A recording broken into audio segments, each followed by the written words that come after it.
Bom dia a todos que nos acompanham. Estamos aqui para mais um episódio do Onco Podcast. A gente traz duas profissionais super especialistas da área de psicologia, com ênfase na oncologia, que a profissional é a Agnes e a Daniele. Eu queria que elas ficassem à vontade agora para se apresentar, tá bom? Eu tenho certeza que vai ser uma manhã muito proveitosa e que todos nós vamos aprender bastante, sobre esse segmento que é a área de psicologia. Comportamento dos acompanhantes, saber o comportamento dos pacientes e nada mais do que pessoas super qualificadas para poder nos presentear aqui nessa manhã. Por favor, Agnes, eu queria trazer você, aqui a gente sempre vê você como uma pessoa super engajada. Passo a palavra para você, fique à vontade. Bem-vindas. Obrigada pelo convite. Bom dia, Alan e Ellen. É muito prazeroso, uma honra participar desse projeto aí de vocês.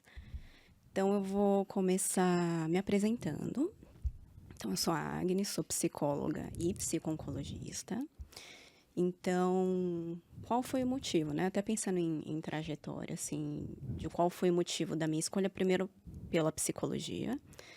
Antes, na época do ensino médio, então, eu estava entre psicologia e jornalismo, sempre gostei muito da escrita, português, da gramática.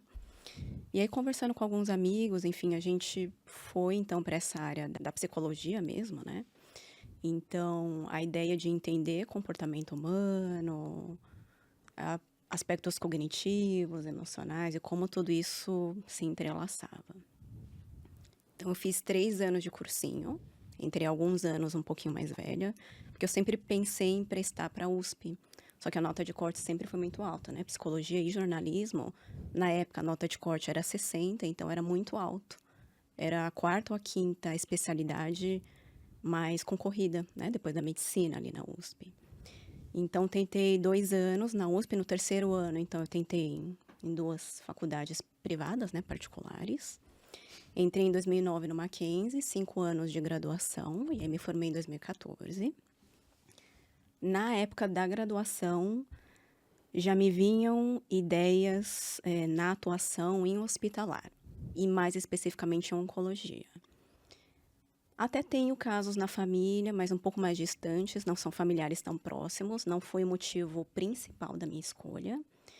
Mas sempre tive interesse, sempre pesquisava temáticas e até a equipe da psicologia na época, a antiga coordenadora, Cristina, eu já conhecia elas da época da minha graduação, de reportagens, então eu sempre tive interesse na oncologia.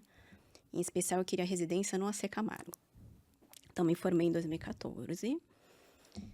E a minha primeira experiência em oncologia foi como voluntária na ACC, Associação de Apoio a Crianças com Câncer, no último ano da graduação. Então, eu fiz o voluntariado com a assistente social, a Cristina, na época, para ver se de fato era uma escolha correta, entre aspas, ou não, se era aquilo mesmo que eu me via dentro daquele ambiente. Fiquei 1 ano. Então, me formei em 2014, 2015, tentei a residência no AC Camargo, não passei na primeira vez. No segundo ano, aí sim, 2016, então de 2016 a 2018, fiz a residência em oncologia. Depois de formada, fui para clínica, particular, também era uma clínica especializada em oncologia, onde eu estou até hoje, atualmente. Depois atuei em uma ONG, que é a Abrale, continuo como voluntária, agora não na assistência, direta aos pacientes. Então, a Abrale é a Associação Brasileira de Linfoma e Leucemia. E depois da Abrale, fui chamada para retornar aí como titular, no Hospital AC Camargo, que é onde hoje eu trabalho atualmente. Então, resumidamente, esse foi o motivo do porquê que eu busquei a área da oncologia. Acho que foi um encontro aí entre a área e a minha vida, que as coisas fluíram. Então, basicamente, essa é a minha apresentação. Você, Dani, qual é a sua história na psicologia e na psico-oncologia? E pode se apresentar para as pessoas te conhecerem. Bom, Bom, obrigada, Ellen e Alan, pelo convite. Né? Uma alegria estar aqui com vocês, também com a Agnes, minha colega de trabalho, de profissão, né? De trajetória. E a minha inserção na psicologia veio por meio de muitas mudanças. Né? Sempre gostei da área de humanas, sempre gostei de ler livros de psicologia, ia para a biblioteca para conhecer alguns assuntos, mas eu comecei, na verdade, na área de exatas. Eu atuei na área de engenharia de telecomunicações por pouco mais de 5 anos. Foi a minha primeira formação, então algo muito distante. E nesse intervalo eu fiz um curso também, um curso de teologia para leigos. E foi aí que eu me encantei pela psicologia. Tinha uma disciplina de psicologia da personalidade, onde eu pude conhecer, ter um contato maior, de fato, com a psicologia, para além das leituras disponíveis até o momento, e decidi fazer a graduação. Então, foi um momento de mudança importante, saí da área de exatas, fui para a área de humanas, fazer faculdade também já com uma idade um pouquinho mais avançada, e uma experiência que para mim foi muito transformadora. Me reconheci aí nessa profissão, tive a oportunidade de trabalhar com pacientes com esclerose múltipla, também passei um período curto pela superintendência da polícia científica, então um contato com pessoas em vulnerabilidade também, mas o hospital sempre me encantou muito. Pela temática da finitude, que nos remete muito à vida, à sensibilidade, mas toda a potência da pessoa também. E já concluindo a graduação, prestei residência, tive a oportunidade de fazer essa especialização também no AC Camargo, concluí. Estive aí alguns meses fora, atuando em outras áreas na psicologia e recebi o convite para retornar também como titular da equipe, assim como a Agnes.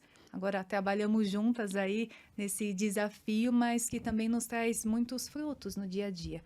Né? Algo que traz um aprendizado para além do profissional, mas também para a nossa trajetória pessoal de vida. Que bacana. Obrigada. Eu tinha visto que você fez uma pós-graduação em psicanálise winnicottiana. O que seria isso? É uma abordagem da psicologia, né? Quando a gente fala de psicologia, geralmente vem Freud na cabeça, ou algo mais voltado para o comportamental. São algumas abordagens que partem de teóricos específicos. Então, a minha afinidade maior é com a psicanálise winnicottiana. Né? Então, tem Freud, depois vieram outros autores, e entre eles, Winnicott, que é com quem eu mais me identifico na forma de atuação, e atualmente também estou fazendo uma pós em cuidados paliativos, que acaba tendo aí um foco grande no meu trabalho atual e que está muito próximo da proposta hospitalar, de fato. Bacana. Muito bom, meninas, né? É um grande prazer. Então, iniciando o nosso episódio, essas discussões que serão abordadas, queria iniciar uma pergunta para a Agnes, contar um pouquinho para nós como a psico-oncologia ela se desenvolveu e se tornou atualmente uma área tão específica na psicologia. Bom, a gente vai voltar lá, pensando em linha do tempo, né, em cronologia. Alan, na época ali de 130, 200 antes de Cristo, a gente vai começar lá pensando como os teóricos ou filósofos na época, eles conceituavam ou eles entendiam a relação mente-corpo. Então, a gente pode pensar em 2 autores principais. Hipócrates foi um filósofo, se não me engano, ele era médico, e o Galeno. Então, esses são os primeiros autores que começam a entender e a compreender a relação mente-corpo, né? Não é algo dividido, mas existe uma confluência entre essas 2 grandes áreas. Existem alguns conceitos quando a gente lê na literatura sobre o conceito, definição de psico-oncologia. Então, alguns livros ou artigos, eles entendem que a psico-oncologia é uma junção entre psicologia, a especialidade e a oncologia, mas mais especificamente na nossa área da psicologia, eles entendem... Então, a gente tem a psicologia da saúde, que ela abarca várias ramificações, digamos assim, dentro da psicologia da saúde. A gente atua em prevenção primária, secundária, terciária, alta complexidade, onde a gente atua atualmente, eu e a Dani, que é na área hospitalar mesmo, internação, casos mais agudos, né, mais graves. Então, psicologia da saúde. Dentro da psicologia da saúde, tem a psicologia hospitalar e a psico-oncologia seria um braço da psicologia hospitalar. a psiconco dentro da psicologia hospitalar.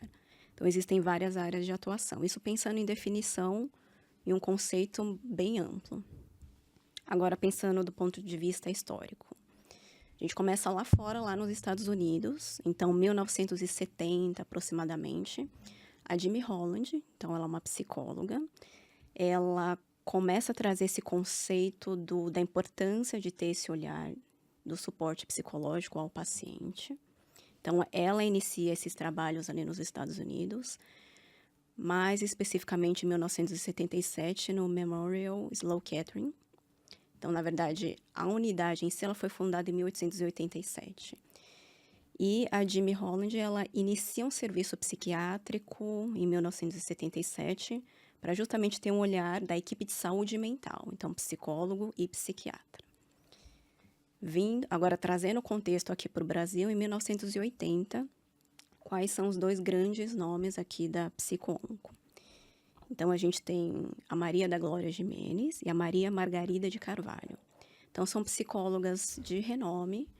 Quando a gente vai pesquisar em literatura, são os dois grandes nomes que trouxeram a psico-oncologia de fora para o Brasil. Então, as meninas começam a trabalhar esse conceito em 1980 aqui no Brasil. Então, a psicologia já foi inserida nessa trajetória dentro do contexto hospitalar. Começou com a psiquiatria, posteriormente com a psicologia.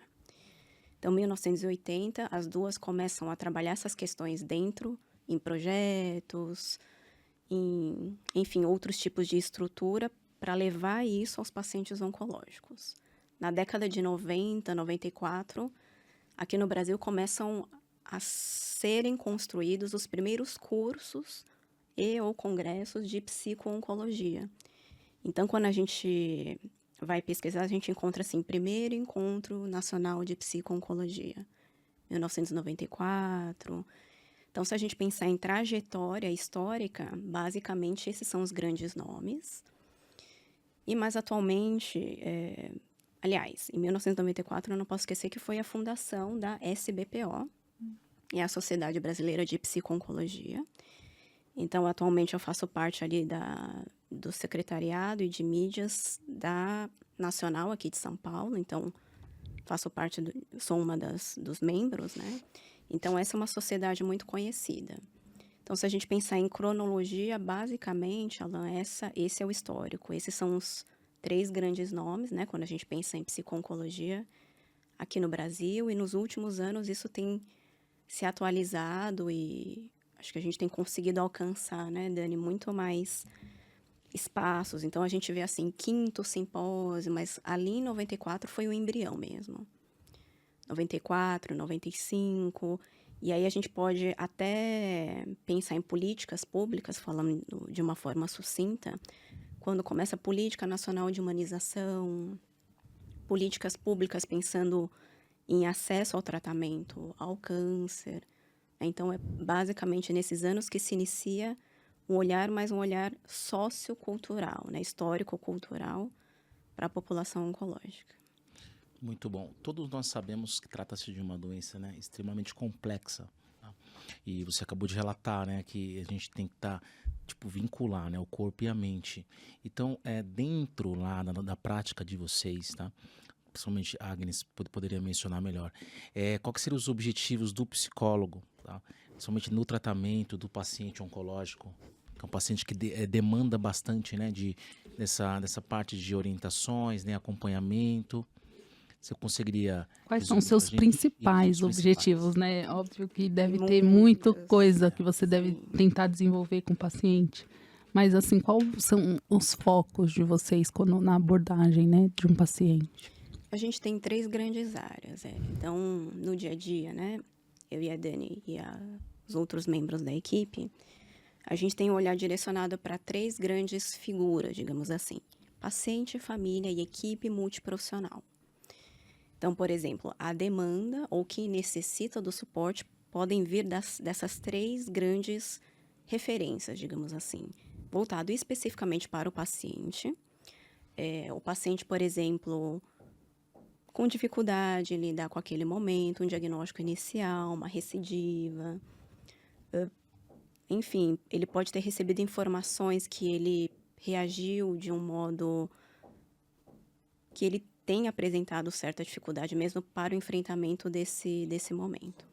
Bom, Alan, então são 3 grandes áreas quando a gente pensa em objetivo do psicólogo, do psico-oncologista no hospital.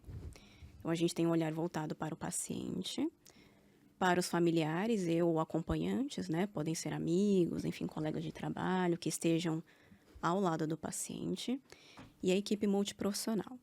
Então, voltado ao paciente, muitas vezes a gente recebe a solicitação, né, o parecer ali de especialista, do médico, geralmente, para entender de que forma o paciente ele está reagindo, está lidando com aquele momento. Então, a gente vai fazer a nossa avaliação, vai compreender os principais aspectos psicológicos, medo, ansiedade, se esse paciente tem um histórico psiquiátrico ou não, porque tudo isso influencia a forma como ele vai enfrentar aquele momento presente. Histórico de tabagismo, etilismo, entre outras perguntas. Além do paciente, toda vez que a gente entra no leito, isso pensando em paciente internado, né? São contextos diferentes que a gente atua. Quando a gente encontra o acompanhante do paciente, a gente oferece o nosso serviço para fazer um suporte familiar. Porque a gente sempre fala assim, Alan, que a família é uma extensão do paciente. Então, muda-se toda a rotina, claramente tem um impacto psicológico no paciente, em toda a dinâmica familiar. Então, muitas vezes a gente percebe que os familiares, eles têm um pouco mais de dificuldade, se não até mais dificuldade do que o próprio paciente. Muitas vezes o paciente ele se resguarda um pouco mais, e quem está mais reativo naquele momento são os familiares. E um terceiro olhar é a equipe multiprofissional. Então, muitas vezes, antes de atender o caso, ou depois, a gente discute o caso com os colegas. Então, enfermeiros, nutricionistas, farmacêuticos, fisioterapeutas, porque cada um tem um olhar diferente sobre o caso. Então, é sempre importante, muito rico a gente realizar essas trocas de percepções em relação ao paciente, em relação ao caso. Então, tanto do paciente, quanto da família, quanto da equipe, são informações riquíssimas que a gente precisa para construir o todo. O paciente não é único, o paciente tem uma família e tem uma equipe que cuida dele. E por que o nosso olhar também é voltado para a equipe? Porque a gente tem afeto, a gente se vincula aos nossos pacientes, a gente se sensibiliza. Então, muitas vezes, para o profissional, residente ou titular, enfim, ele tem uma forma de lidar que, às vezes, isso impacta na relação dele com o paciente e com os familiares. Então, aí a gente discute, claro, o caso com um colega, pode mostrar alguma percepção nossa, para ter um pouco mais de cuidado, né, em relação ao paciente, porque muitas vezes são questões pessoais do profissional que não podem interferir na relação com o paciente ou familiar. Mas quem é médico não tem muita ciência. Nós, da psicologia, a gente tem um olhar mais apurado para justamente a gente saber separar, por isso que a gente faz terapia, para a gente saber separar o que é nosso e o que é do paciente. Então, basicamente, os principais objetivos é o foco e o suporte ao paciente, à família e à equipe. Que bacana saber que vocês fazem terapia também, sempre, né? É sempre que vocês têm esse acompanhamento? Inclusive, é o ideal mesmo, né? Não é algo dentro do protocolo. Mas nós estamos atendendo, então nós vamos ter as nossas sessões de psicoterapia também. Parte de uma demanda espontânea, mas que dentro da psicologia, de modo especial, nós percebemos o quanto é necessário, né? Porque a gente vai lidando aí com conteúdos do outro e que tocam conteúdos nossos. Não tem como a gente ficar ileso diante de todo o sofrimento daquele que nós acompanhamos, das partilhas de vida. Isso se cruza com as nossas realidades também. Então, isso vai despertando outras percepções, vai nos mobilizando emocionalmente e ter o nosso espaço preservado para nos olhar, para nos autocuidar é essencial. Então, sim, nós fazemos. O ideal é que todos façamos, né? Claro, cada colega vai aí se organizando de uma determinada maneira. Às vezes fica um período de tempo sem fazer o acompanhamento regular, depois retoma. cada um tem a sua realidade. Como eu disse, não é algo dentro do protocolo, mas que nós percebemos a necessidade para que nós sejamos cuidados e assim conseguirmos, de fato, oferecer esse cuidado ao outro. Muito bacana. E eu queria te perguntar, Dani, como que é o processo, quais são os processos psicológicos que um paciente oncológico passa a partir do diagnóstico, né? Provavelmente, assim, tem pacientes, a gente tem diversas formas que o paciente lida, né? Quando eu atendo eles na minha prática, também eu vejo aquele paciente que está ainda em negação, ou o paciente que está aceitando melhor, então é muito individual, né, isso. Então, você pode contar para a gente quais são os sentimentos que você vê mais exacerbados nos pacientes, quais são os processos psicológicos do paciente oncológico a partir do momento que ele descobre a doença? Bom, inclusive, gostaria de antes trazer dois conceitos, digamos assim, né? Conforme você ia falando, me recordava deles e acredito que eles nos norteiem bem para entender o funcionamento psíquico desse paciente. Um é sobre a definição da palavra câncer. De forma muito resumida, vem do grego cancre, que se refere a caranguejo.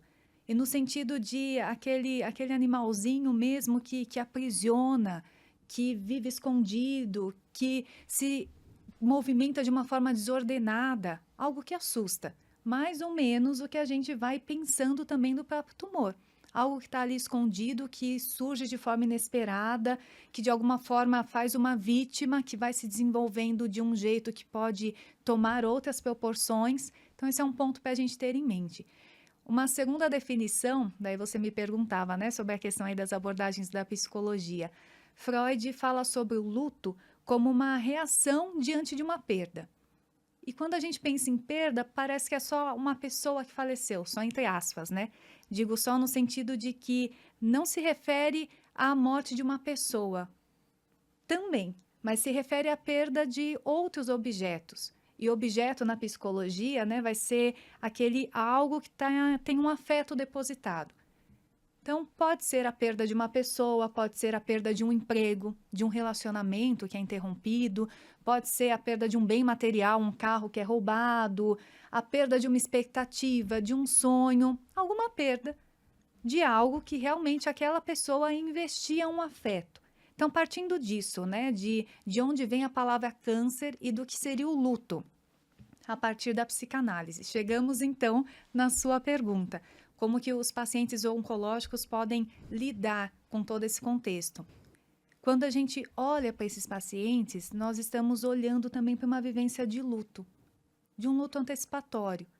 Um luto que não se relaciona apenas à questão da própria morte, que pode vir a acontecer em decorrência da doença, mas um luto também simbólico, um luto de funções.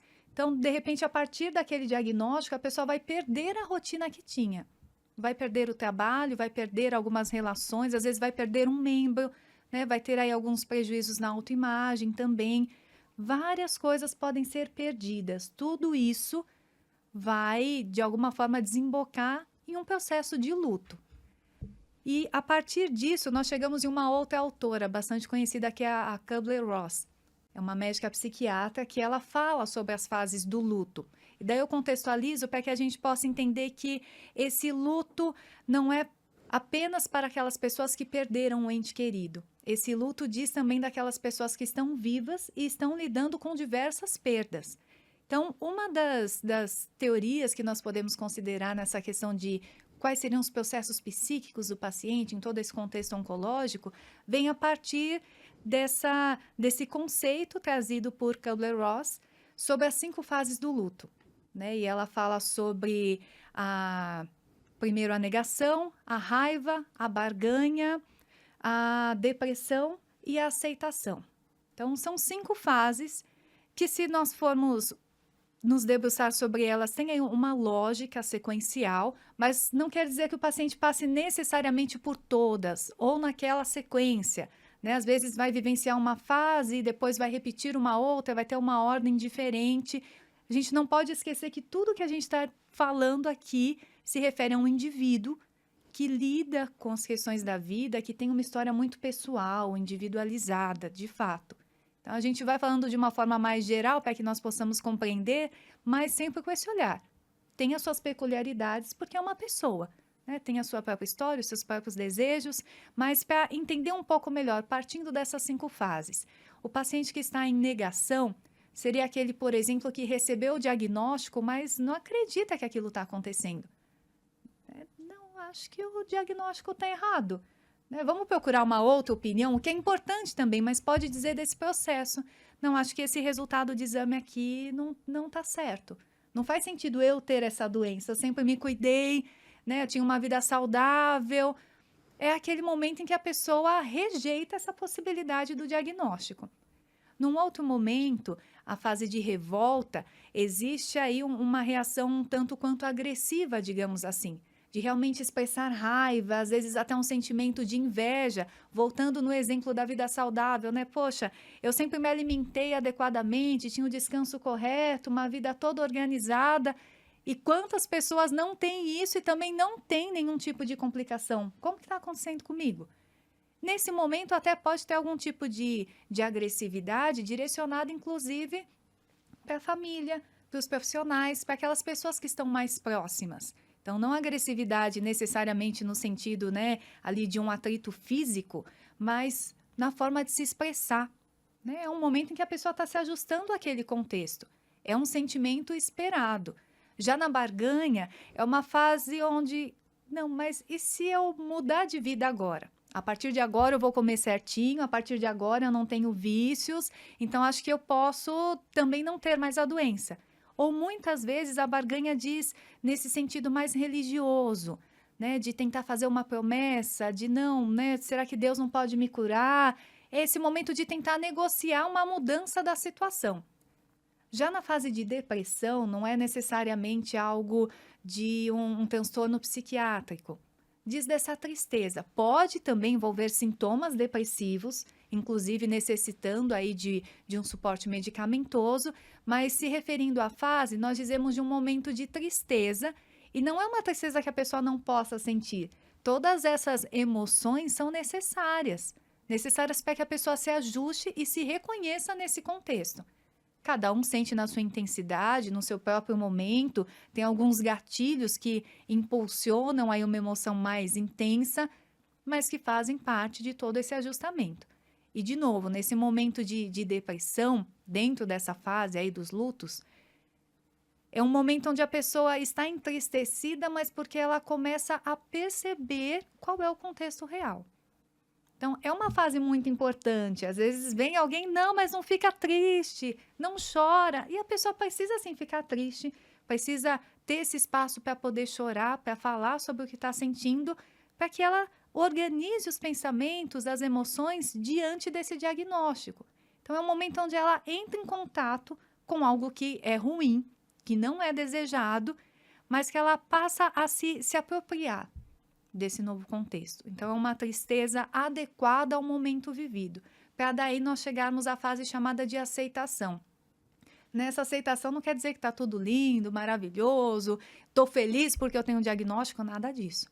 É um momento onde a pessoa se reconhece dentro ali agora desse papel de paciente, digamos assim, e passa a se adequar a esse contexto. Então, como que vai ser a minha rotina agora que eu tenho que ir ao hospital, fazer a quimioterapia?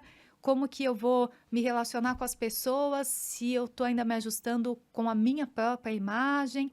É um momento onde a pessoa vai se conformando no sentido de, não de aceitar simplesmente, mas no sentido de conseguir se encaixar um pouquinho melhor no ambiente em que está. Todas essas fases podem ir oscilando, isso tudo faz parte.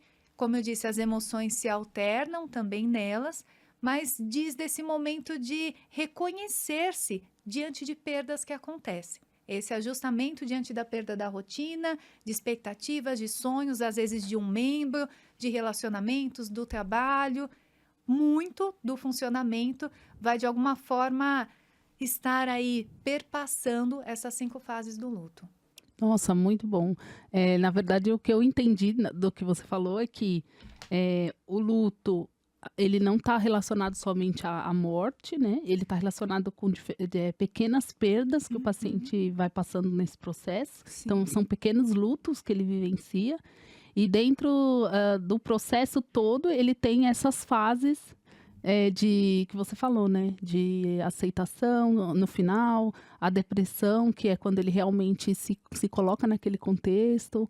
Então, assim, ficou muito claro, muito legal, assim, de entender essa visão de vocês. Porque a gente vivencia isso na nossa prática, né, Alan? A gente está ali com o paciente, entregando um medicamento, tirando as dúvidas dele, e a gente sente essa energia dele. Mas, por exemplo, já teve também casos em que eu lidei com o acompanhante em revolta e o paciente provavelmente numa aceitação. Sim. E hoje, ouvindo vocês, eu vou conseguir compreender muito mais essa fase. Assim, quando o paciente, por exemplo, está num momento inicial, que eu vejo que ele ainda está se adaptando. E depois de alguns ciclos de tratamento, ele já está provavelmente nessa fase de aceitação. Alguns até passam pela aceitação e depois deprimem, né? Sim. Porque talvez com a piora do quadro vão deprimindo. Então, ver esse contexto psicológico, ouvir da psicóloga, isso é muito interessante mesmo e é para eu aplicar até na minha prática, né? Inclusive, você nos questionava quanto aos nossos processos psicoterápicos, né? E o quanto é Sim. importante até para que nós não atropelemos essa vivência do paciente, do acompanhante. Me recordava de um caso que eu atendi filhos da pessoa que estava internada em uma situação já bastante agravada, realmente com um falecimento ali para acontecer em pouco tempo. E com as crianças, elas começaram a se dar conta de que realmente isso iria acontecer. Tanto que a criança me perguntou, você acha que meu pai vai voltar para casa? E aí a gente, né, do outro lado, também se protegendo desse sofrimento, às vezes cai na tentação de falar, claro que vai, ele é forte, vai dar tudo certo. Mas não, a criança está começando a acessar esse tipo de dor, vai ser importante para ela conseguir vivenciar o luto de uma forma saudável. Então, não ia responder, não, ele não vai voltar. Mas permitir que a criança lide com isso. Eu respondi, olha, eu não sei. Eu automaticamente diria, ele é forte. E daí a criança que estava começando realmente a construir esse processo de luto de uma forma saudável, a princípio, porque está começando a pensar nas possibilidades, já tem isso cortado. Então, né, de novo, a oportunidade de que nós passemos pelos nossos processos terapêuticos também nos ajuda a respeitar esse sentimento do outro, porque a gente consegue respeitar o nosso. Para a gente é difícil assumir para uma criança que a morte pode acontecer. Só que a criança já está lidando com aquilo. Então, se a gente consegue ter esse espaço para que nós nos cuidemos, a gente vai conseguir realmente proporcionar esse ambiente aí mais favorável para o outro também. Sim. Porque o mundo perfeito seria poder afirmar isso. Sim. Nós ficaríamos bem e com certeza a criança sairia muito feliz. Mas como ela lidaria com a realidade pouco tempo depois? Exatamente. Vale ressaltar que vocês lidam diretamente com o sentimento, né? Então esse sentimento, ele a todo momento, né, ele está alterado, variando. E o acompanhante também, quando ele caminha junto, né, com o paciente, isso dá como se fosse uma motivação, né, um combustível mais, né, para ele ter uma sobrevida, né, e ter uma qualidade de vida, entendeu? Agora, você estar ali, né, atuando de frente, né, realmente, e vendo aquele paciente alterando, né, o seu comportamento de forma constante, acho que isso você tem que ter um preparo maior, né, para poder absorver isso, né, e para poder traçar uma conduta, né, junto com a equipe mais assertiva. Saber o que falar, né? Exatamente. Vocês são treinadas, né, estudadas, né, para esses contextos, né? Porque quando a gente sempre quer dar esperança, né, para o paciente. Eu acho que os outros profissionais. E o psicólogo, ele vai saber a maneira certa, né, de qual palavra usar naquele momento. Acho que é isso, assim, vocês são muito treinadas para saber como lidar com isso, né. E eu queria saber, Dani, se tem alguma fase dessas todas que você explicou, que vocês atuam mais perto do paciente ou que vocês focam mais do que outras, porque provavelmente vocês estão ali lidando, né, com todos esses momentos, mas existe uma fase que você, por exemplo, a do diagnóstico, será que não é essa fase que o psicólogo vai atuar com mais foco, ou na fase mais final, paliativa? Como que é isso no dia a dia de vocês? Tem uma fase de maior foco? Eu diria que não necessariamente, né? Acho que vai variar muito do próprio paciente. Então, sim, ali no momento do diagnóstico, que pode acontecer a negação, ou talvez já a revolta, ou talvez já a aceitação, como você comentava antes também, vai variar muito de onde é o momento que o paciente apresenta uma maior angústia. Então, talvez para alguns seja naquele momento inicial, de realmente negar aquela possibilidade do diagnóstico, de se sentir mais angustiado realmente, apresentar um sofrimento psíquico mais importante.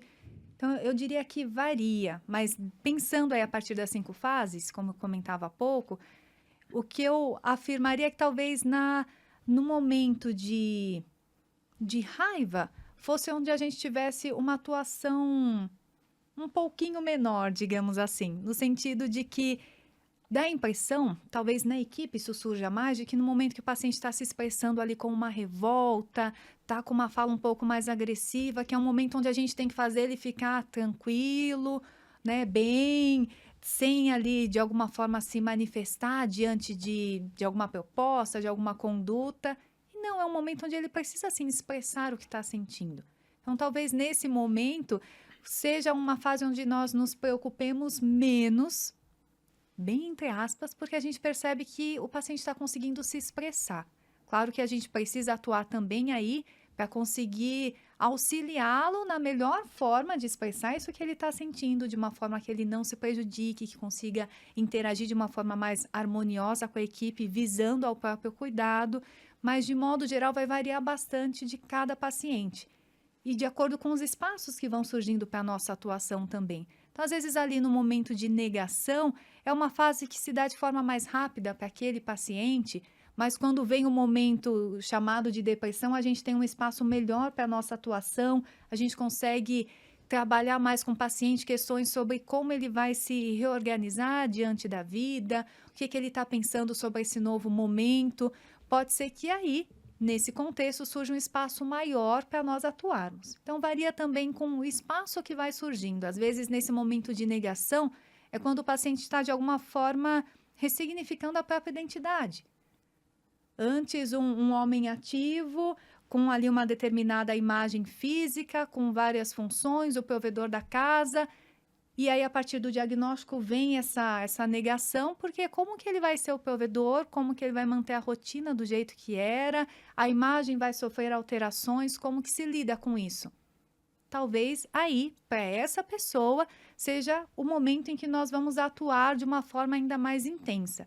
Talvez não, esse momento para essa pessoa seja de um ajuste mais tranquilo e justamente lá mais para frente, na aceitação, quando a pessoa está pensando em alguns encaminhamentos mais práticos, em como fazer ali na prática algumas mudanças de papéis, é que nós vamos auxiliar mais de perto nesse momento de ressignificação já diante de um outro contexto, né? Quando a pessoa já se reconhece enquanto paciente oncológico. Então, de modo geral, eu diria que vai variar muito de acordo com o paciente e com o espaço também que nós vamos encontrando para atuar, porque a nossa presença não pode ser algo ali imposto.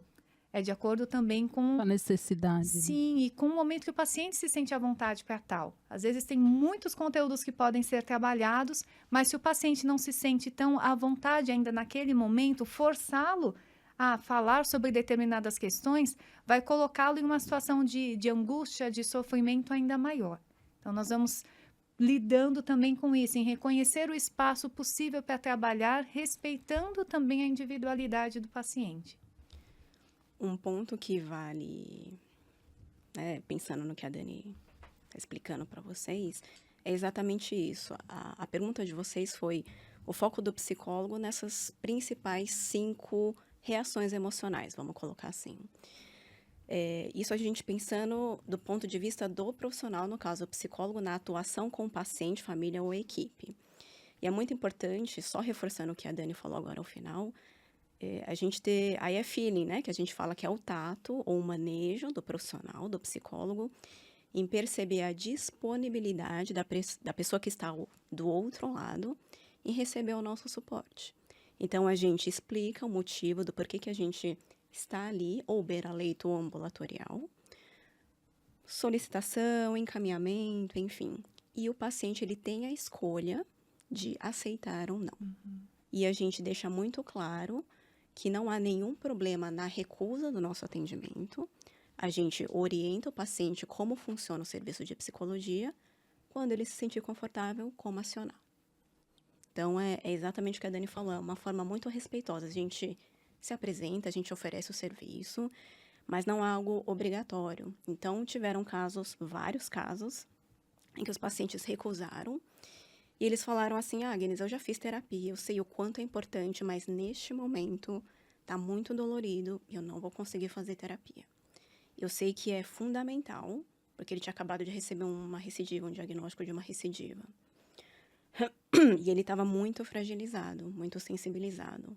Apesar da ciência, do ponto de vista racional, de saber que a psicoterapia seria essencial nesse momento, não estava ali Conectado. exatamente, não estava ali disponível para receber, né, o suporte. Então, eu respeitei, expliquei sobre o serviço e foi isso. Até ilustrando, acho que é como se nós oferecêssemos aí um determinado prato, uma sobremesa para alguém. Né? A pessoa mal colocou a comida na boca, nem começou a mastigar, a gente já está perguntando o que você achou, tem sabor do quê? Não deu tempo ainda da pessoa saborear, digerir, mesmo que seja um prato que ela não goste, ainda não deu tempo. Então, às vezes, a pessoa só precisa desse tempo mesmo de digerir, de entender o que ela está ali sentindo, para daí sim conseguir receber o atendimento. Verdade, muito bom exemplo.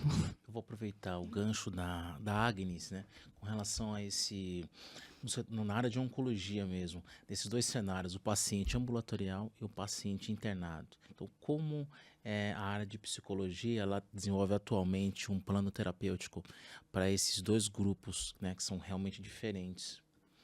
Você consegue dizer alguma na prática, né, algum evento que aconteceu que te marcou também? Bom, pensando em plano terapêutico, a gente pode começar com o paciente internado, né, hospitalizado. Então, primeiro caminho, a gente recebe a solicitação via parecer médico, geralmente.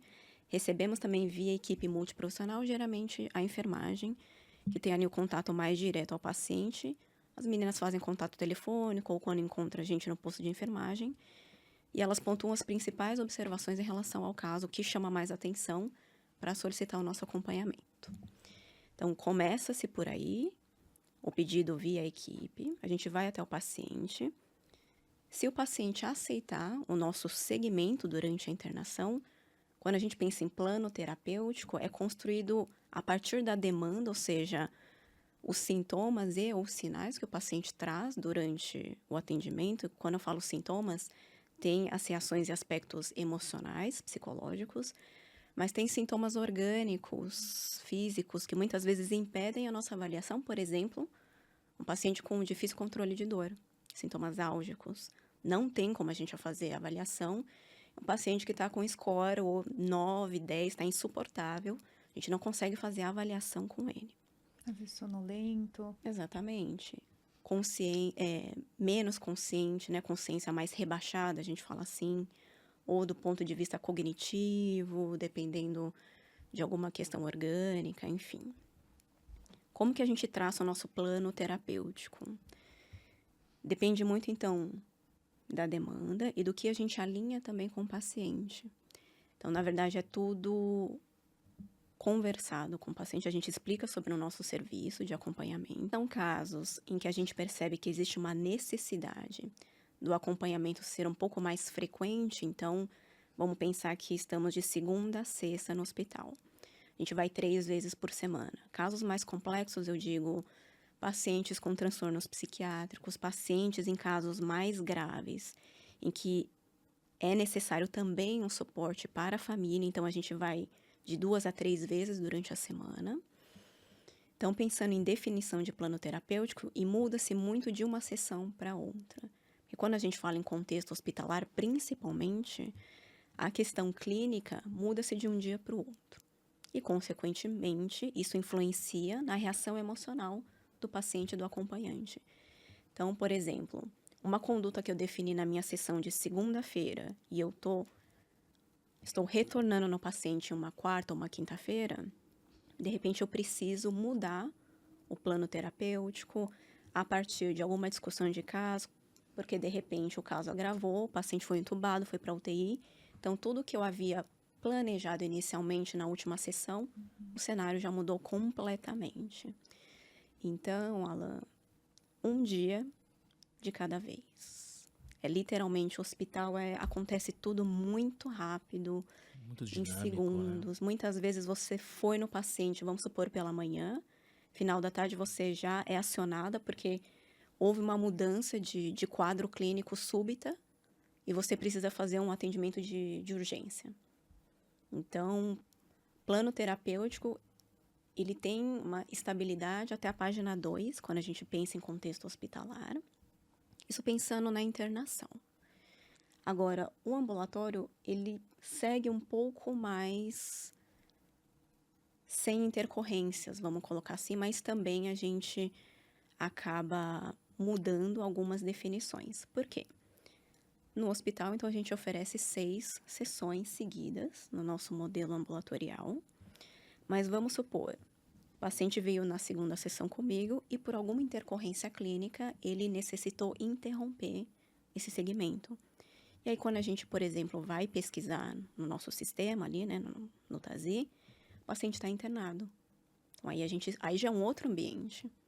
Porque o setting a gente fala que é o contexto, é o ambiente em que a gente atende o paciente.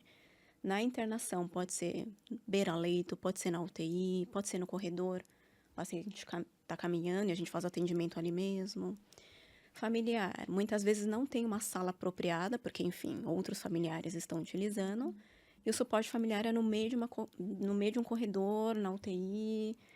A gente tenta, claro, sempre procurar um local mais privado possível. Mas nem sempre isso é possível, né? Assim, pensando em ambiente hospitalar. Então, o modelo ambulatorial, a gente define a conduta desse acompanhamento uma vez por semana, pensando nas temáticas que o próprio paciente traz. Vamos supor, eu quero trabalhar o meu luto em relação à minha atividade laboral. Então, eu era empresário, trabalhava há 50 anos em uma multinacional, e por conta de um câncer, devido a um câncer metastático, que eu descobri há 3 meses atrás, eu interrompi todas as minhas atividades. Então, eu gostaria de trabalhar sobre isso nesse assunto. Mas a cada sessão, o paciente também pode trazer assuntos novos. Então, mesmo em modelo ambulatorial, os assuntos podem ser variados do que o paciente traz para a gente trabalhar junto com eles e facilitar essa elaboração ou essa digestão do que a gente acabou de falar de todas essas mudanças que aconteceram na vida dele.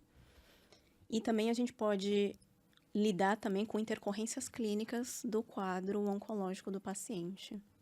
Então, a gente às vezes até estranha, nossa, o paciente faltou na terceira, quarta, ele é sempre tão pontual. Quando a gente investiga ali no prontuário, deu entrada no PS, já está internado, está na UTI. Então, é um cenário que a gente trabalha com momentos, com instantes. E a gente se adapta como a água ali, como a forma da água. E a gente vai até o paciente. Vocês vão permeando, né, pelas áreas, né, pelos setores. Uhum. E em cada setor você tem que, né, agir, ter uma conduta, né? Uhum. Em parceria com a equipe para efetivamente, né, dar o melhor suporte. Elas respeitam muito o momento que ele está. Mas é Né? muito interessante esses movimentos, né? Eu acho isso. Vocês respeitam o momento que o paciente está vivendo e que ele quer falar sobre aquilo, né? Que ele está passando. E eu queria te perguntar, Dani, assim, você explicou muito bem quais são as fases do paciente, né? E a família, né, que pode ser realmente um amigo, pode ser um colega, uma pessoa do trabalho que virou um grande amigo, pode ser a própria família. A forma como a família lida não vai ser exatamente igual à forma como o paciente está lidando. Então, eu queria saber de vocês como é a atuação do psicólogo em oncologia com essa parte, né? Que não é o paciente, mas é o suporte familiar dele que está ali com ele. Você até trazia de novo as fases, né, Ellen? E realmente é uma proposta teórica essas fases, mas a gente olha o funcionamento psíquico também a partir de outros olhares, também como nós falávamos, né, essas possibilidades de expressões do paciente, pensando aí nas ditas fases, podem acontecer igualmente com os familiares, independente de quem componha esse núcleo familiar, mas pensando no contexto que a Agnes trazia, né? Temos aí um ambiente físico que às vezes favorece bastante o atendimento, é um espaço mais privado, nós temos um tempo adequado para conversar com o paciente, com o familiar e às vezes não. Se nós formos pensar no atendimento psicológico clínico, o que acontece? É um ambiente ali fechado, pensando até no ambulatório que a Agnes comentava, né? Tem o horário já certinho, o tempo de duração definido, mas pensando na internação, tudo isso muda. Muda algumas formas também de conduta. Acho que todo mundo já ouviu, né, a questão de que o psicólogo não vai poder atender um amigo, por exemplo, alguém da família, porque isso gera interferência, é um outro tipo de vínculo. Eu tenho ali uma convivência, eu vejo a pessoa a partir de um outro lugar. Então, se eu vou atender alguém com quem eu tenho um vínculo, pode gerar interferências muito importantes para esse trabalho. Da mesma forma, o que a psicologia propõe é que um mesmo psicólogo não atenda ali pessoas de um mesmo círculo, ou seja, né, não vai atender esposo e marido de maneiras separadas, a não ser que fosse um atendimento de casal. Senão isso pode gerar interferência. Né? Um está trazendo ali uma mesma situação a partir de um outro olhar, fica difícil de trabalhar essas demandas. E daí surge a dúvida, mas e no hospital? Assim como a Agnes trazia, né? A gente atende o paciente, mas esse suporte se estende também aos familiares. Sejam esses parentes, de fato, ou amigos, outras pessoas próximas, né? Vinculadas afetivamente ao paciente. Como funciona? É um atendimento diferente.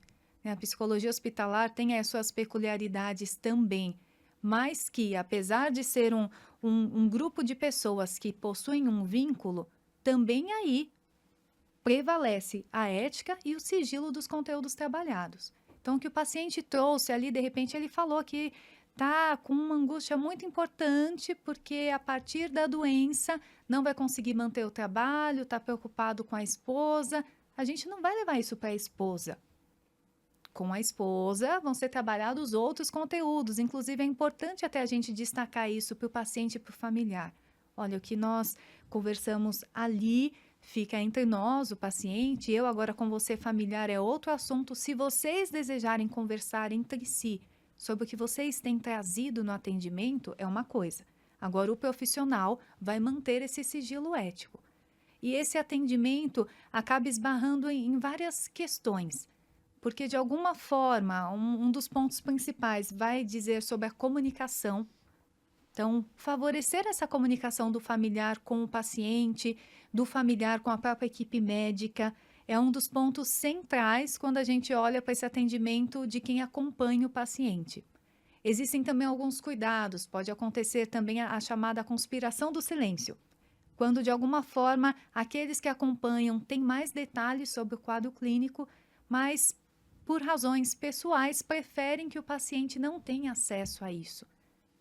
E se o paciente deseja saber, participar ativamente da definição de condutas, de tudo o que está acontecendo, é importante que ele saiba.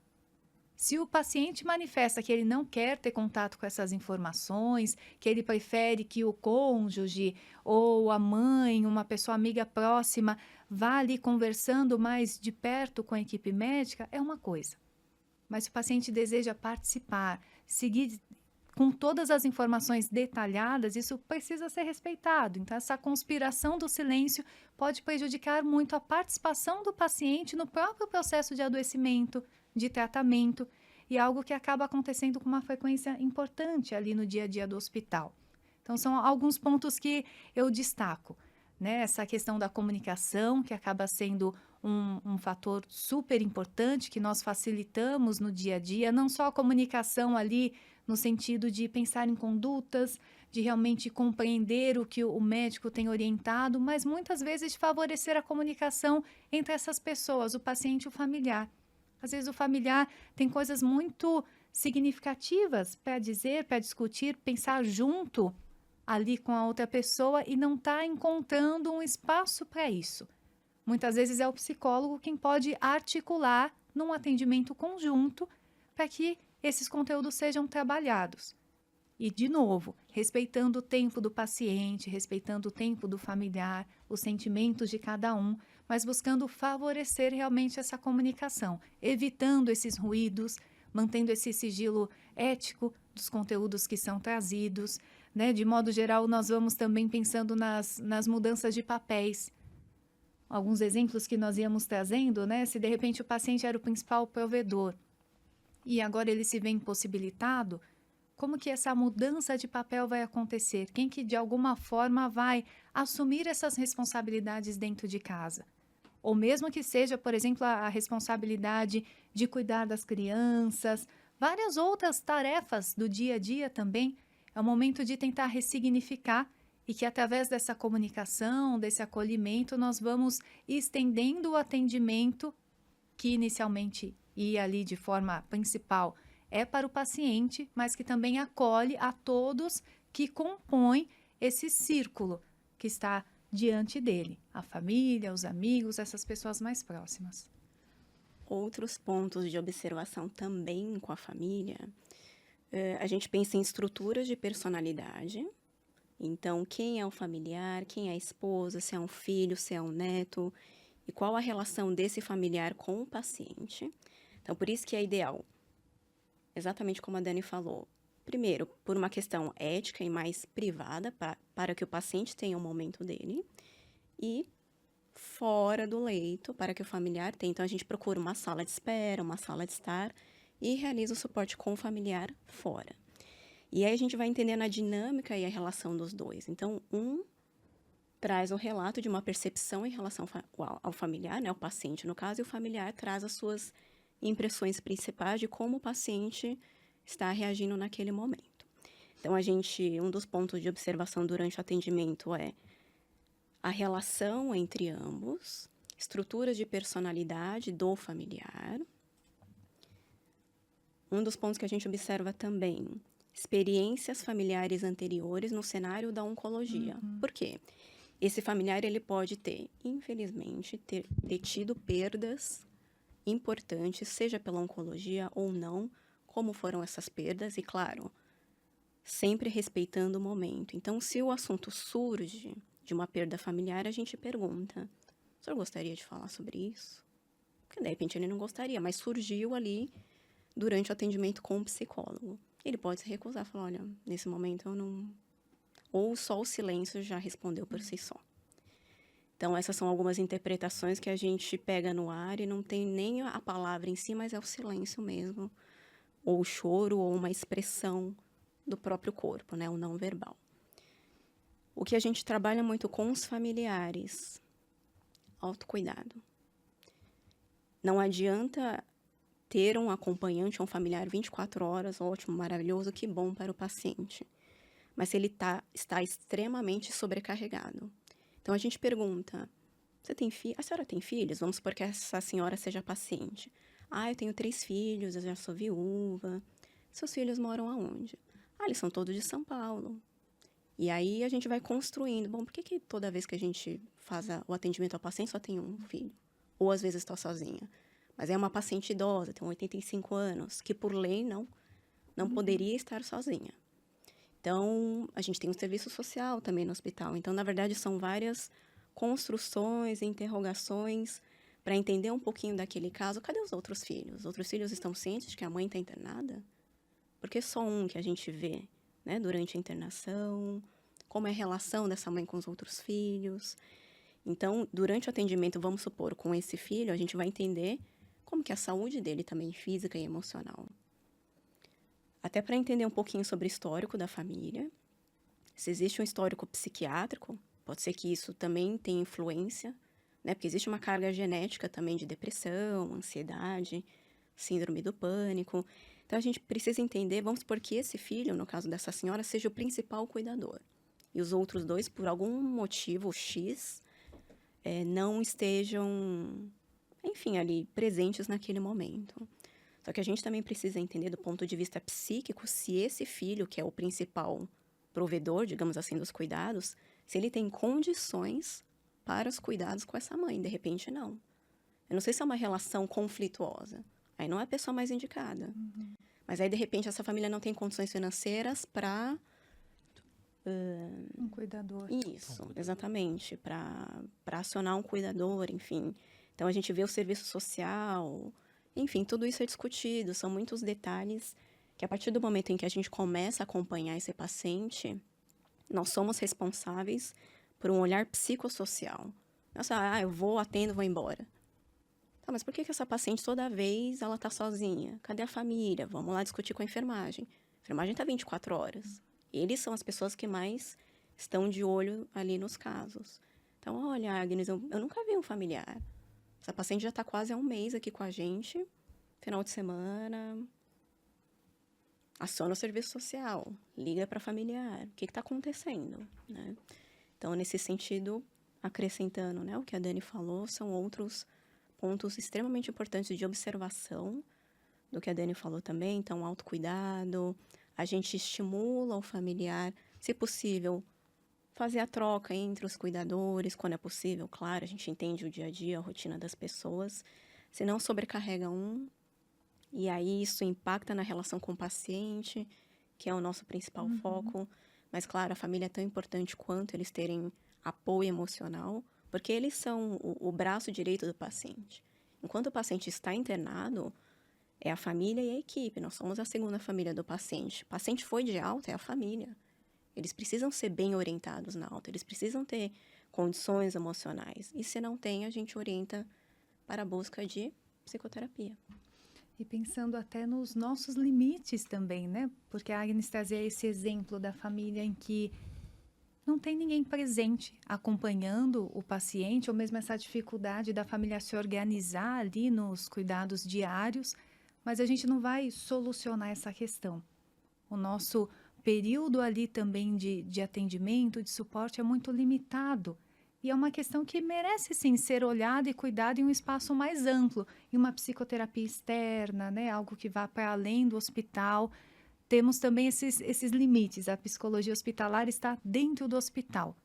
Tem questões que são muito importantes, que nós vamos perceber a necessidade de trabalhar até de uma maneira mais imediata, mas que, infelizmente, vamos esbarrar nesses limites do próprio espaço. Né? Por isso, manter esse contato com o serviço social, conseguir pensar nessas conexões extra-hospitalar também são muito importantes para tentar, de alguma forma, assegurar ou orientar esse cuidado para além do espaço que nós estamos. Muito bom. Eu queria te perguntar, Agnes, sobre essa questão da autoimagem, né? Que em oncologia é uma das coisas que o paciente lida, né? E, por exemplo, aqueles pacientes que passam repentinamente por uma perda de peso ou devido ao tratamento passam a ter um inchaço. E aí a gente tem também os casos de perda de cabelo ou devido ao tratamento aquele paciente precisou retirar as mamas, por exemplo, ou qualquer outro membro, né, do corpo. Então, assim, como que é isso para o paciente, essa nova realidade? Como ele lida com essa mudança da sua autoimagem, né? Vocês bem deram um bom exemplo que eu até lembrei de um paciente, né? Que antes era esportista, tinha um físico bem preparado, e aí com o tratamento, aquele paciente, ele perde aquele corpo e passa a ter um emagrecimento, se torna até um paciente frágil, né? E como que é isso para o psicólogo? Como que vocês abordam isso com o paciente? Para ele ter essa ressignificação, né? Que vocês falam muito. Durante os atendimentos, Ellen, a gente procura entender, acho que em algum momento a Dani citou isso, entender o todo. Então, quem é o paciente?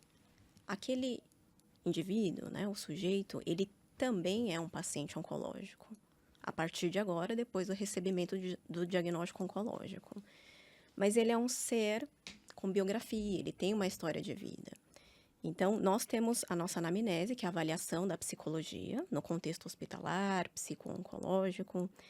Mas dentro da nossa avaliação, a gente principalmente quer entender quem é o paciente, de onde ele veio, com o que ele trabalha, se ele tem algum aspecto religioso ou espiritual, quem são as relações próximas, as dinâmicas, do ponto de vista afetivo também, para a gente conhecer esse paciente no momento anterior ao diagnóstico. Porque quando a gente pensa em imagem corporal, isso acontece desde o momento que a gente nasce, a construção. Então, uma coisa é como eu mesma me enxergo. E é isso que a gente tenta avaliar com o paciente. Então, é interessante, sempre interessante a gente tentar investigar ali, claro, com cuidado, né, com tato, como é a relação do paciente, como era a relação do paciente, por exemplo, vamos pensar em um paciente esportista, que sempre trabalhou com imagem, como era para ele antes, como ele se enxergava antes, e como que está sendo esse processo. Vamos pensar que ele é um paciente que foi diagnosticado com osteosarcoma, em um estadiamento mais avançado, e existe a possibilidade de uma abordagem cirúrgica com amputação de um dos membros superiores ou inferiores, enfim. Então, durante a nossa avaliação, esse é um dos pontos que a gente avalia e se atenta. O que o paciente está pensando, todas as mudanças que aconteceram, o afastamento do trabalho, como ele se enxerga um pouco mais à frente. Não, claro, a ideia não é causar angústia, ansiedade, lá na frente como vai ser, não é isso. Mas quais os planos, como ele se observa daqui para frente, ou nessa possibilidade de mudança de estética de corpo. Então, é um trabalho minucioso e tem que ter muito cuidado, porque muitas pessoas trabalham muito com a estética. E mesmo quem não trabalha com estética, para a pessoa, às vezes, é muito importante como ela é vista pelas outras pessoas. Mas, para isso, a gente precisa entender o momento anterior. Ou seja, como o paciente se relacionava com autoestima, com a imagem do próprio corpo, como está sendo nesse processo de adoecimento e tratamento, seja químio, ou rádio ou cirurgia. E aí tem outros pontos de pergunta, dependendo do tipo de tratamento, né? Sobre o que o paciente tem ciência em relação à cirurgia, enfim. Do pós-cirúrgico, isso é importante também, a gente avaliar. Até qual informação o paciente teve ciência e ele conseguiu absorver do que a equipe orientou ele. Então, na verdade, são várias situações acontecendo em paralelo, né, com esse paciente, mas pensando em aspectos de imagem corporal, cada um vai ter uma interpretação de como está sendo aquele momento. Então, da maneira como o paciente aborda isso durante as sessões, né, de psicoterapia, a nossa ideia, o nosso objetivo é auxiliar na reconstrução. Vamos supor que o paciente necessitou ser amputado. Como ele se enxerga no trabalho e nas rotinas habituais, ou se de repente ele pensa em alguma mudança. Não sei, vamos pensar que é um trabalho braçal e ele foi amputado, se ele pensa em mudar de setor de trabalho, como ele vai fazer essa nova adaptação na vida dele.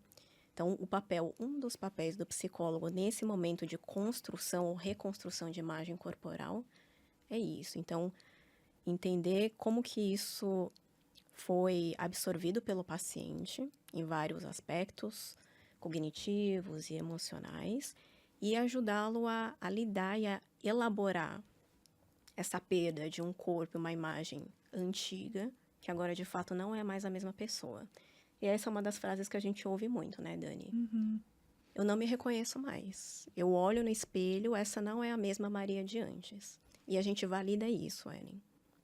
Eu, pelo menos particularmente, eu valido muito durante os atendimentos, mas de fato a senhora não é a mesma Maria. Então, olha tudo isso que a senhora me contou nas últimas sessões. Fisicamente, emocionalmente, imagino que tenha tido uma repercussão emocional, que a gente começa a repensar a nossa vida. As relações, o que a gente vem fazendo. De fato, daquele momento em que a senhora recebeu, imagina um paciente que está 5, 10 anos em tratamentos, em protocolos novos. Mudou-se muita coisa, e principalmente a forma de rever a vida dela nas relações, na relação dela com ela mesma.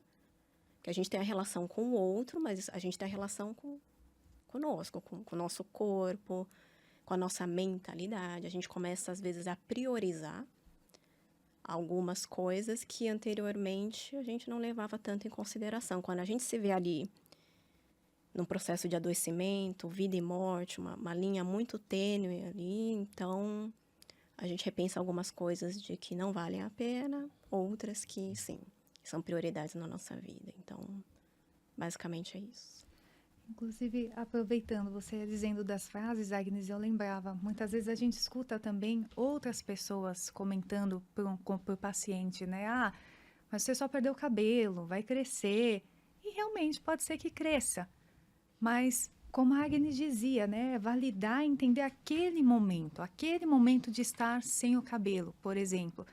E lembro desses comentários que tantas vezes acontecem, né? Que às vezes a gente acaba, de alguma forma, diminuindo o sofrimento do outro, mas o quanto a gente precisa olhar de uma forma mais ampla, porque às vezes aquela mulher até gosta de experimentar estilos diferentes de cabelo, até já raspou o cabelo em outro momento, pretendia fazer isso de novo, mas uma coisa é fazer isso porque ela decidiu naquele momento, por questão de estilo ou outras motivações.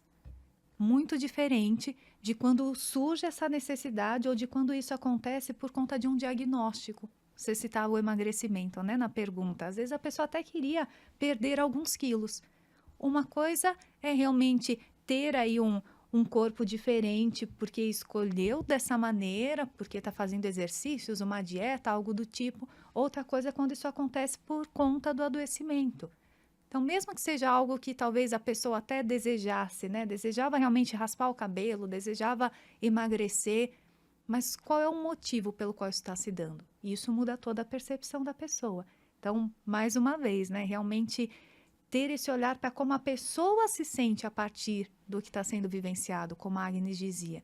E isso só a própria pessoa vai poder dizer. A gente não tem nem como imaginar como está sendo aquela vivência para ela. Então, mais uma vez, essa questão do subjetivo, do que é muito próprio ali daquele indivíduo.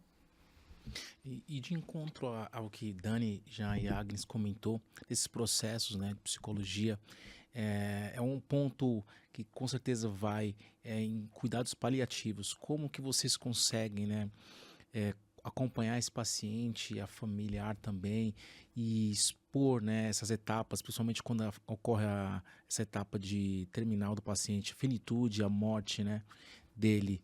Como que você faz a abordagem? Existe alguma técnica, alguma ferramenta, entendeu, que vocês utilizam? Bom, acho importante destacar inicialmente que essas informações do diagnóstico, do prognóstico, a própria conduta médica, partem da equipe médica, né? Nós não vamos dar essas notícias, essas informações mais técnicas, mas a partir da informação que o paciente, o familiar recebe da equipe, nós temos um espaço ali para trabalhar como o próprio paciente está elaborando aquela vivência, o que ele entende daquilo, o que ele vai fazer com aquela informação. Então, quando o paciente, e de modo geral, né, pensando em oncologia, o automático seria nós pensarmos também em cuidados paliativos, porque se diz de uma doença que não tem cura, que ameaça a vida, mas que tem tratamento, que pode ter sim uma qualidade de vida. Quando a gente fala de cuidados paliativos, a gente não está dizendo que tem pouco tempo de vida, a gente está dizendo que se trata ali de uma doença que ameaça a vida e que pode ser cuidada, pode haver um controle adequado de sintomas.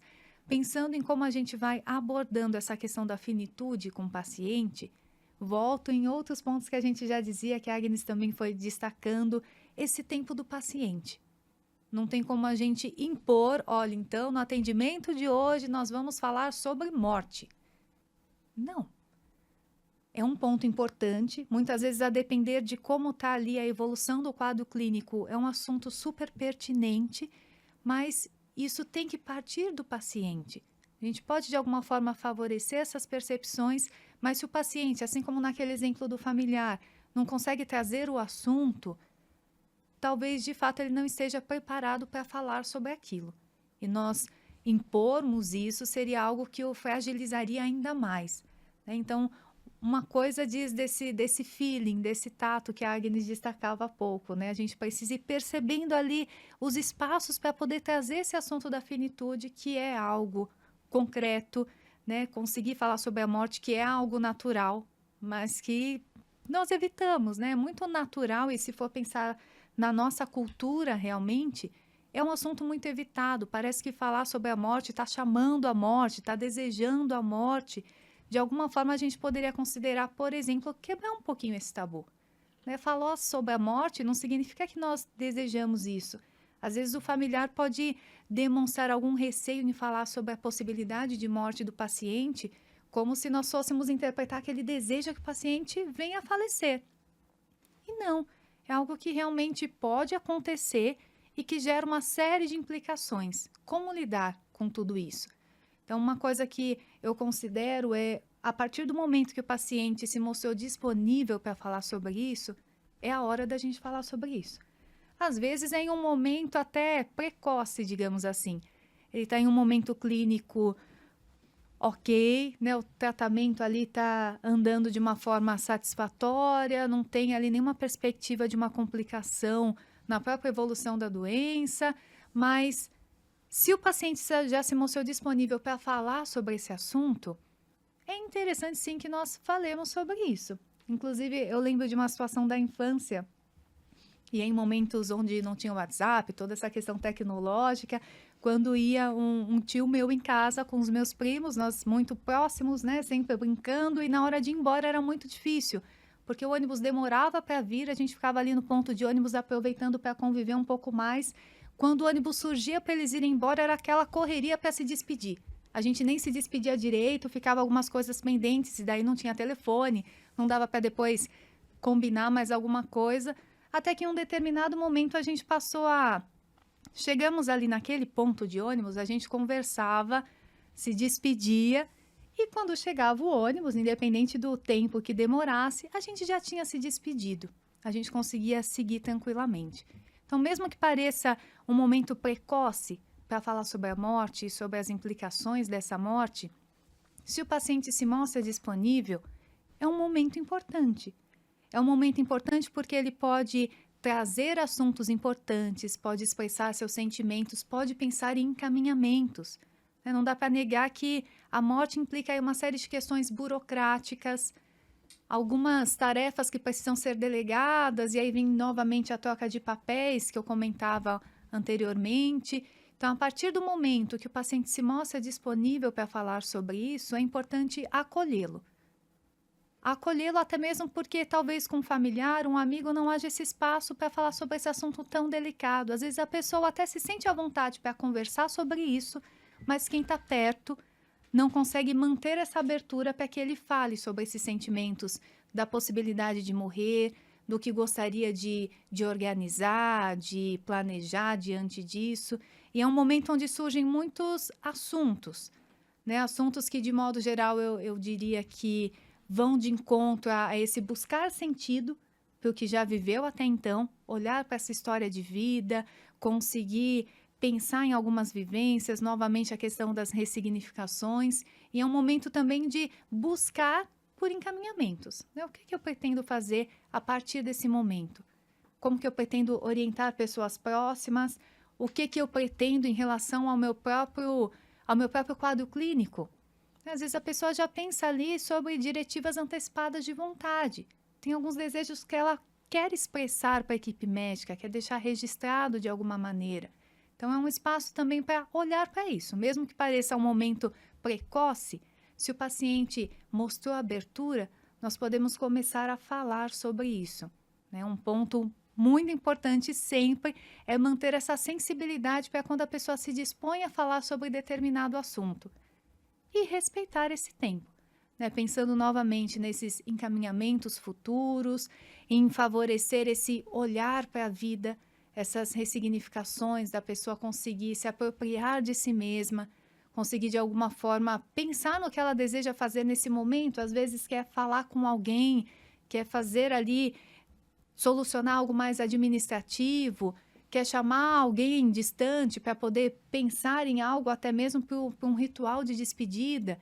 Então, é um momento onde a gente considera todas essas questões. É importante favorecer esse espaço, conseguir falar sobre isso de forma natural, porque a morte é algo natural, mas ainda é um tabu, né? Não dá para a gente negar isso, mas pensando também nessas questões de ordem mais práticas, de fato.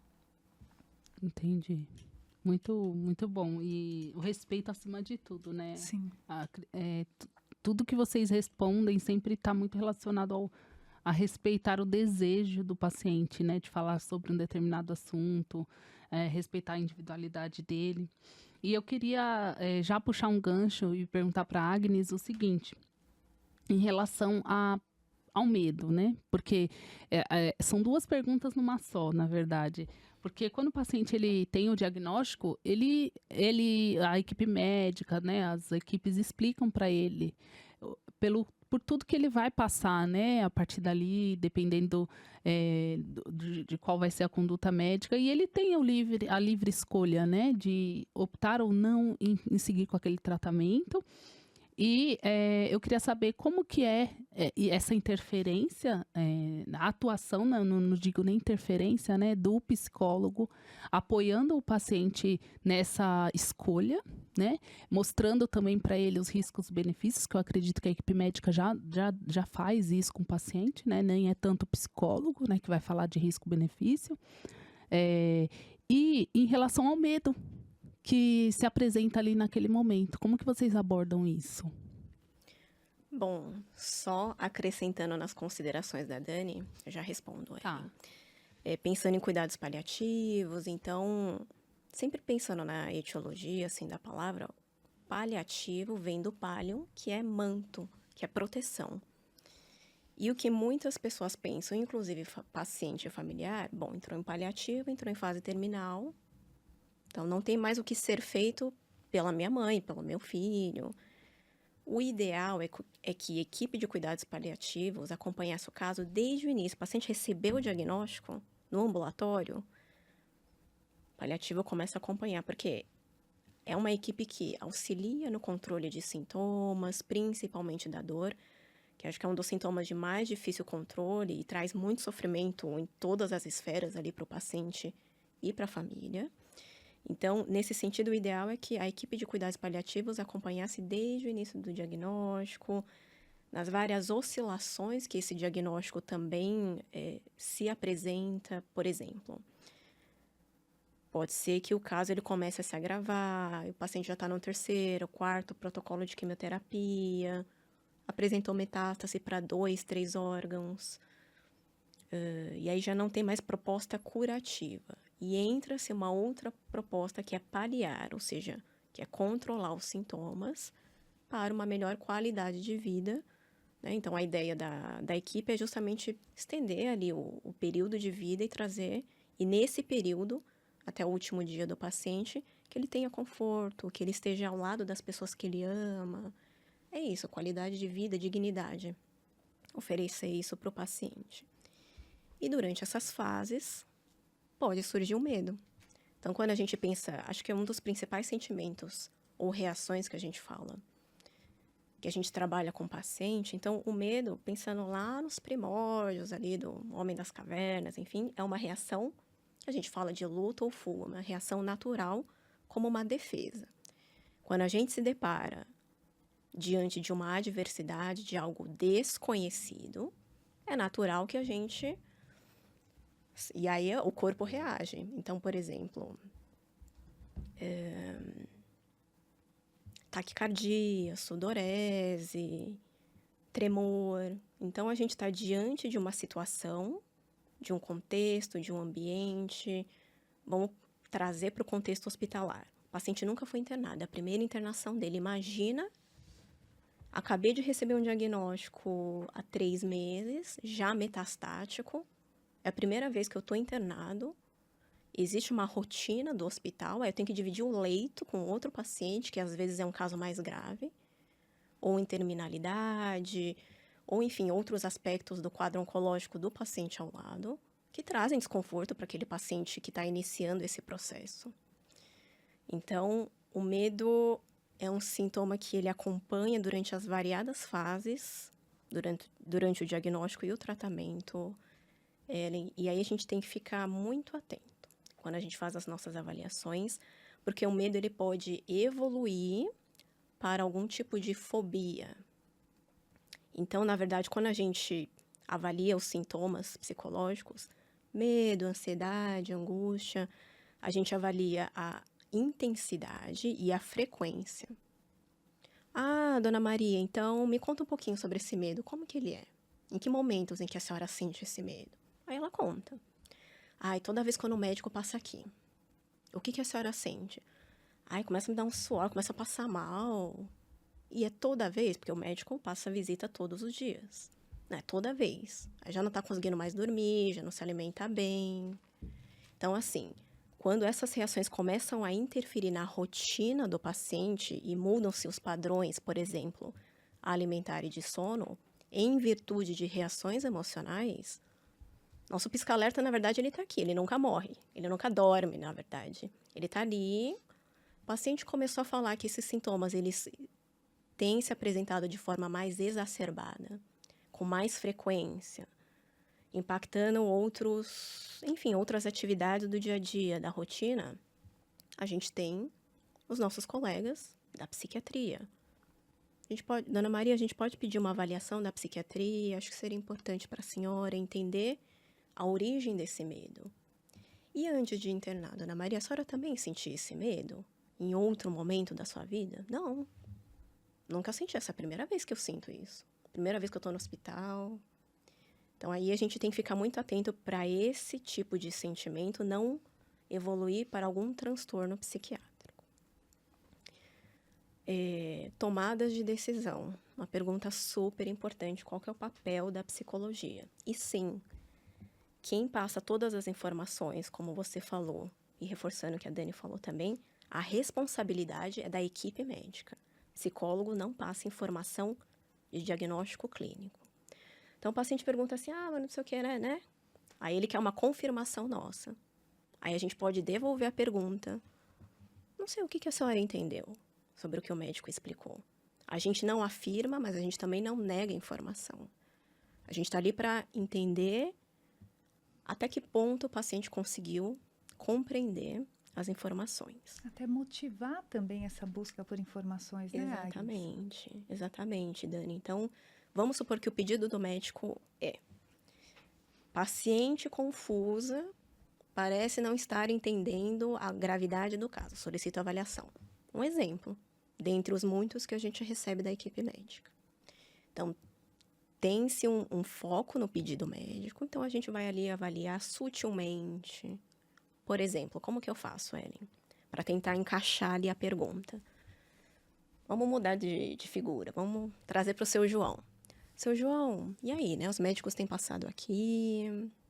Ai, tem, Agnes. Como que foi? Eles passaram aqui hoje, o que eles conversaram com o senhor? Eles explicaram que eles vão fazer uns exames aí hoje, mas parece que é isso. E vamos supor que o paciente esteja internado há 3 semanas. E nos outros dias, seu João, o que o médico explicou? Por que o senhor internou aqui? Eu dei uma hemorragia ali, mas eu também não sei direito exatamente por quê. E o senhor gostaria de saber o que está acontecendo? Por que o senhor teve esse quadro aí de hemorragia? Não sei, um pouco vergonha, assim, eu não sei se sou médico, né? Não sei se ficar perguntando toda hora, parece que eu não... E aí, a gente vai de encontro exatamente no que a Dani falou. Um dos papéis do psicólogo, Ellen, é estimular e é relembrar o paciente de que ele é a principal figura. Ele tem autonomia para a escolha. A vida é dele. Ele está passando por aquele momento. Claro, nós da equipe e a família, nós estamos juntos. Então, por exemplo, em situações assim que os familiares não querem que o paciente cesse o tratamento.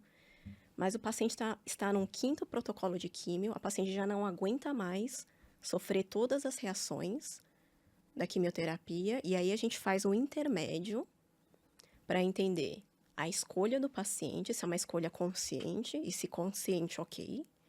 E a gente vai informar isso para a equipe, quais as nossas percepções, E do familiar, por que o familiar ele está com dificuldade em aceitar? Muito provavelmente, claro, ninguém quer perder o ente querido. Mas aí a gente precisa facilitar o olhar do familiar para o paciente. O ente dele, ele está sofrendo, ele não quer mais sofrer.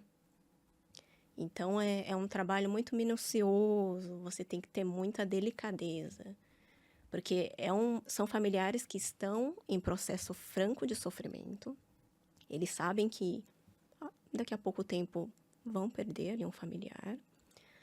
Do outro lado, um familiar que ele está solicitando o cessar do sofrimento, que é pela morte. Então, assim, o nosso papel, resumindo, é fazer a ponte, novamente, pensando na pergunta do Alan. Qual que é o objetivo da psicologia? A gente faz a ponte, a gente faz a interlocução, exatamente como a Dani falou, da comunicação. Paciente, família e equipe. Se acontecem algumas diferenciações ou impacto ali na comunicação entre essa tríade, a gente vai entender o que está acontecendo e como a gente facilita para que o trânsito entre essas figuras, que é paciente, família e equipe, não fique ali interrompido. Então, a gente facilita e, claro, a gente vai sensibilizando o familiar. Olha, eu entendo, né, o seu sofrimento, mas seria importante também a gente pensar na sua mãe, ela já está no 5º protocolo, ela tem me trazido ali um sofrimento difícil para ela também. Acho que seria importante a gente pensar sobre. E você deixa no ar ali. O familiar precisa ter um tempo para digerir aquilo. Claro que não é fácil ouvir, mas a gente também precisa saber o momento em que a gente insere aquela reflexão. E só aquela palavra, só aquela frase já é difícil, porque ela já é pesada. Então, esse é o nosso papel para auxiliar a tomada de decisão para a família e para o paciente, porque vamos pensar em um caso de uma paciente muito idosa, que não tem condições, por, enfim, demência, ou até efeitos colaterais do próprio tratamento, não tem condições para a decisão, do ponto de vista cognitivo, consciência. Ou um paciente que está na UTI entubado. Não tem condições de decisão própria. A equipe se direciona para quem? Para a família. Só que aí a gente precisa respeitar, e se o paciente, aí entrando em questões religiosas ou espirituais, e se o paciente já tinha realizado essas diretivas antecipadas, como a Dani falou, então, olha, próximo do meu momento de morte, eu gostaria que isso fosse respeitado, essas minhas decisões, divisões burocráticas, enfim. Onde que está esse documento? Então, a equipe tem que olhar para isso. Só que aí a família tem uma outra visão espiritual. Mas aí a gente precisa salientar de que é o desejo do paciente. Então, é complexo, é isso que eu quero dizer, né? Para essa tomada de decisão envolvem questões bioéticas, tanto do ponto de vista do CRM e do CRP, que é o nosso conselho. Então, a gente tem que tomar muito cuidado com o que é falado, com o que é orientado para a família, para a equipe, para que, enfim, essa decisão seja o mais equilibrado, o mais leve possível, né? Diante de um tema que já é um pouquinho mais pesado, né? E até complementando, né, aproveitando a questão da comunicação, que nós já dissemos tantas vezes, a diferença da comunicação partindo do psicólogo é justamente esse olhar para o funcionamento psíquico de cada um. A Agnes dizia, né, sobre os aspectos da personalidade de cada membro ali daquela família, daquele núcleo, esse olhar que se volta para o funcionamento psíquico de cada um e também para as emoções de cada um. Porque a comunicação pode ser feita também pelo assistente social, pelo próprio médico, alguém da enfermagem, mas existe uma diferença. Cada um realmente vai fazê-la a partir do seu próprio lugar de atuação. E o psicólogo vai promover isso considerando o funcionamento psíquico de cada um dos envolvidos e as emoções também que vão emergindo ali de cada um. Então, mais uma vez, como a Agnes disse, é algo muito complexo. Precisa dessa sensibilidade, desse cuidado, desse respeito ao tempo de cada um. Realmente foram muitos aspectos, muitas informações aqui. Na verdade, Nossa, eu tô até emocionada com esse episódio. Foi muito intenso, né? Foi muito, tipo, os trabalhos de vocês é muito bacana. Acho que unir, né, o paciente, mas também todos esses aspectos dos familiares, né, da equipe médica também, né, a Multi. Então nós queremos agradecer a presença da Agnes e da Daniele nesse episódio do Onco Podcast, que com certeza mostra, né, todo esse lado, né, do paciente e o comportamento dele durante o acompanhamento, né, no câncer. Então eu queria mais uma vez dizer para as meninas que foram sensacionais, brilhantemente nessas informações técnicas e que vocês vão deixar o contato de vocês aqui, né, para caso alguém do Onco Podcast tenha alguma dúvida também. Eu vou deixar o contato delas, né, do Instagram delas na descrição do vídeo no YouTube. Mas eu queria muito agradecer a disponibilidade de vocês de vir até aqui para contribuir. Foi muito importante para a gente ver esse olhar de vocês. E esse projeto é só o começo. A gente está começando, está muito no início mesmo. É para trazer para a sociedade essas informações que vocês trouxeram, tão valiosas. E quem sabe a gente tenha mais oportunidades de trazer vocês aqui para a gente detalhar cada passo, né, desses que vocês contaram para a gente. Pena que é só um pouco tempo para a gente falar de coisas realmente muito importantes e complexas. E eu fiquei, assim, muito feliz mesmo de entender esse outro lado da psicologia. E interessada também, porque é muito importante para a gente, outros profissionais, desenvolverem essa sensibilidade que o psicólogo tem. E eu quero, com certeza, desenvolver melhor isso para eu também entender o contexto do paciente. E eu não sei nem como agradecer. Muito obrigada, Agnes. Foi um prazer te conhecer, né? Ainda não te conhecia pessoalmente, mas a gente conseguiu. E a Dani também. Muito obrigada, de verdade, viu? Se vocês quiserem falar qualquer coisa, falar um pouco sobre o trabalho que vocês fazem, deixar alguma mensagem, fiquem à vontade agora. Bom, queria agradecer o convite de vocês, Ellen e Alan. A gente estava conversando inicialmente, né, antes da gravação. Eu acho que fazer parte desses projetos iniciais ali no embrião é muito interessante, porque é justamente esse período de desenvolvimento e ajuste. Então, se a gente pode contribuir com a nossa profissão, com um pouco da experiência que a gente tem, não só para vocês, mas para as pessoas que vão ter acesso a esse conteúdo. E na psicologia, Ellen, a gente fala muito sobre psicoeducação.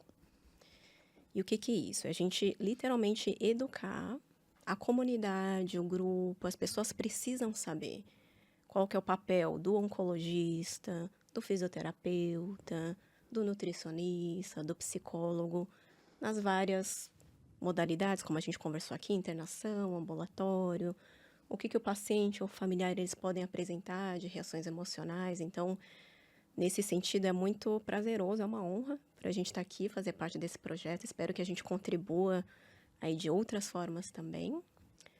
E é isso. Queria agradecer. Obrigada. Agradeço igualmente o convite de vocês dois, né, a Ellen, o Alan, também o convite aqui estendido para a Agnes e a mim, né, podemos compartilhar juntas a partir das nossas vivências. Acho que isso é algo muito importante também, né, a gente vai trabalhando juntas, mas às vezes não tem esse tempo de parar um pouquinho e refletir juntas sobre tudo que está sendo feito. E essa oportunidade de fazer aqui, a partir da nossa profissão e com outros colegas dentro da oncologia, é algo muito importante, para que realmente o trabalho voltado ao paciente cresça cada vez mais. Envolva esse indivíduo que é biopsicossocial e espiritual com maestria. Então, agradeço muito a oportunidade de podermos conversar nesta manhã, também fico à disposição. Foi um prazer conversar com vocês e trazer um pouquinho da nossa experiência dentro do hospital.